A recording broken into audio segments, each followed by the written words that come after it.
A Christmas Carol, after Charles Dickens. Have you ever heard about Christmas carols? They're religious songs sung at Christmas. At Christmas time, groups of people sing carols, both indoors and outdoors. They usually collect money for homeless and poor people. Sometimes carol singers, especially children, go along the streets, from house to house, singing in front of each house and asking for money. But there is a Christmas carol, which is not a song or a hymn. It is a story told more than a century and a half ago by one of the most wonderful storytellers in the world, Charles Dickens, the famous English writer. Part 1. Once upon a time, old Ebenezer Scrooge was busy in his office. It was Christmas Eve. The weather was cold and foggy. The door of Scrooge's office was opened so that he could keep an eye on his clerk, Cratchit, who was writing letters. Scrooge paid him less than £1 a week. That was not half enough for Cratchit's large family.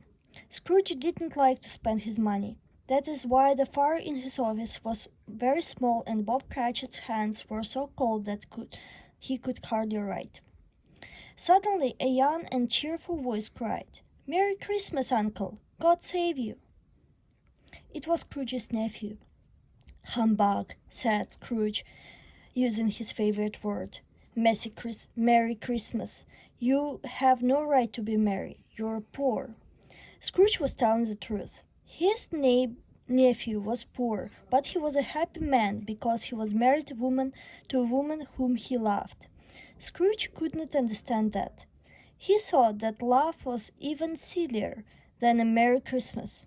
Scrooge's nephew wanted to invite his uncle to have Christmas dinner with him and his young wife, but Scrooge didn't want to hear about it, and the young man left, wishing his uncle and Cratchit a Merry Christmas again.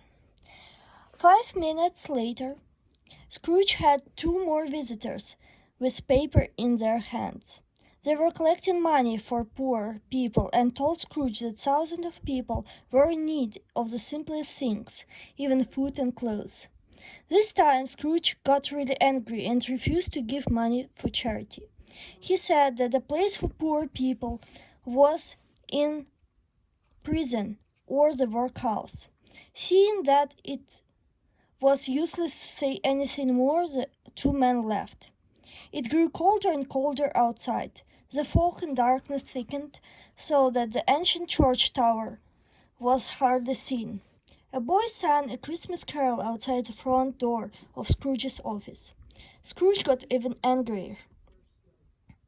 He picked up a big ruler and opened the door so quickly that the frightened small sinner ran away as fast as he could. Part 2. At last it was time to shut up the office.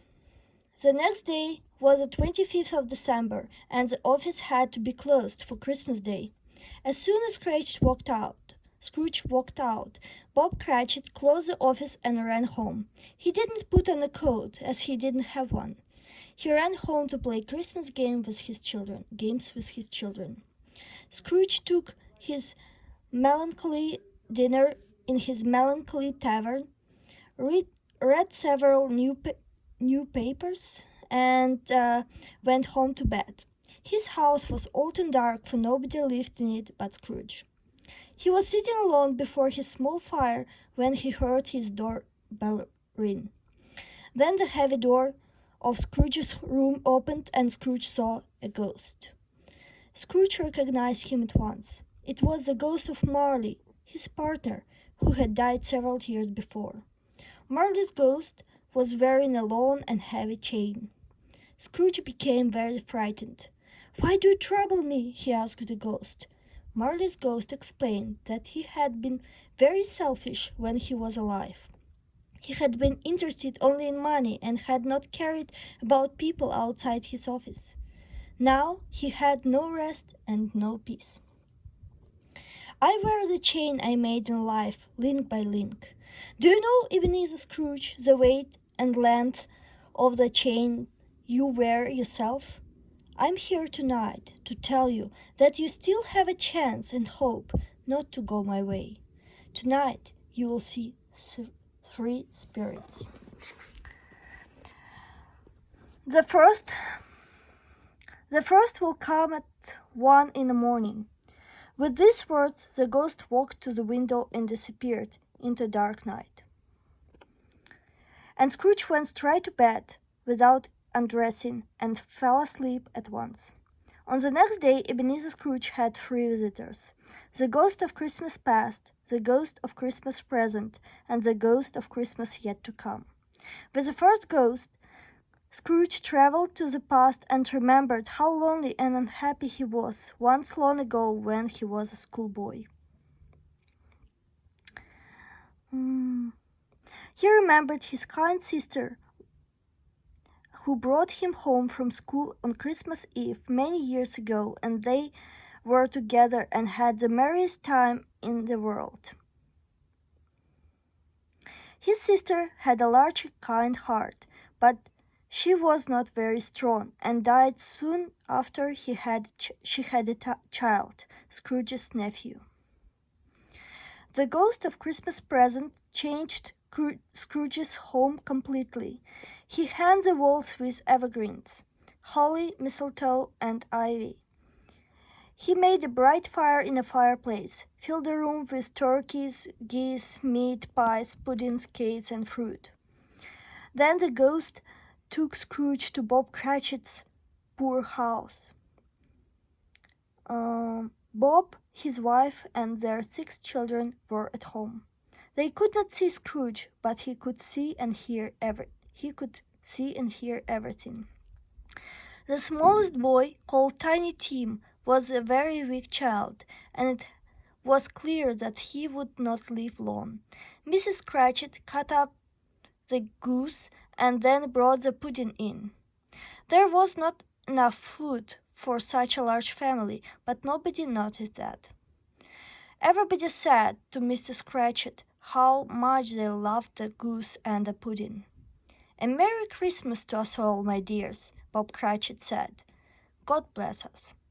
"A Merry Christmas," said Tiny Tim. "God bless us, everyone," said everyone. Suddenly Scrooge heard his own name.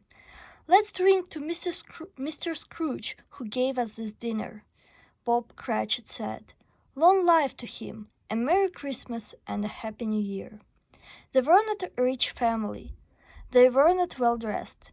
Their shoes were cheap, but they were happy, grateful, and pleased with one another. The ghost showed Scrooge his nephew's home, too.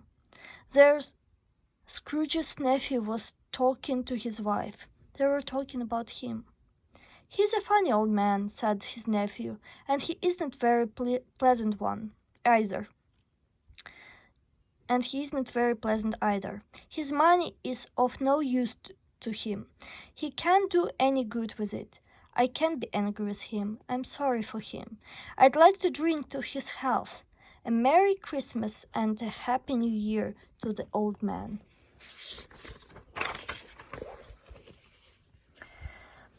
The ghost disappeared, and Scrooge saw the ghost of Christmas yet to come, the ghost of the future. This ghost was very silent. He just took Scrooge to the center of London, not far from his office. The spirit showed him a group of businessmen, and Scrooge came up to them to listen to their talk. They were also talking about him. The ghost showed him a grave with his name, Ebenezer Scrooge, on it. There were no flowers there. Nobody came to remember him. "No, spirit, oh, no, no," he cried upon his knees.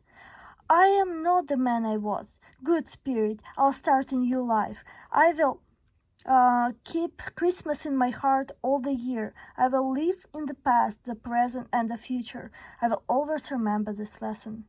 Suddenly, the ghost disappeared, and Scrooge was in his room again. Scrooge felt very happy. The time before him was his own. "A Merry Christmas to everybody, a Happy New Year to all the world," said Scrooge. Ebenezer Scrooge kept his word. The very first thing he did was to send a huge turkey to Bob Cratchit's house. Then he put on his best clothes and got out into the street. He smiled at everyone he met. He met the gentleman who had walked into his office the day before, asking for money for the poor. Scrooge gave him a lot of money. "My dear sir," said the gentleman, shaking hands with him, "I don't know what to say to such kindness." In the afternoon, Scrooge went to his nephew's house, and that was wonderful. He felt at home in 5 minutes. Everybody was as happy as could be. Epilogue. Scrooge did it all and much more. And to Tiny Tim, who didn't die, he was a second father. He became as good a friend, as good a master, as good a man as the good old city knew. Ghosts didn't visit him anymore, and people said that he knew how to keep Christmas better than anybody else. And so, as Tiny Tim said, God bless us, everyone.